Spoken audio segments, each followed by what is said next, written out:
Om Swastiastu, hello, welcome to my kitchen. Today is Chinese New Year, and so we made a special mie goreng with vegetables such as shiitake mushroom, carrot, bok choy, and cabbage.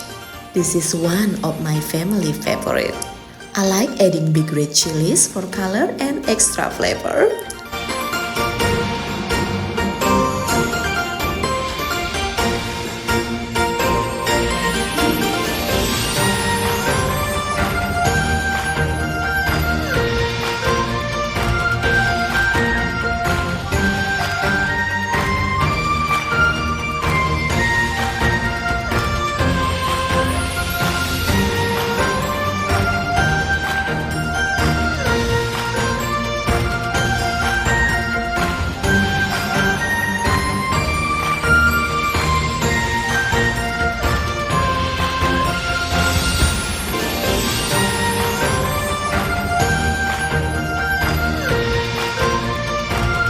So here we are, colorful mie goreng. Gongsi pacai, matur suksema.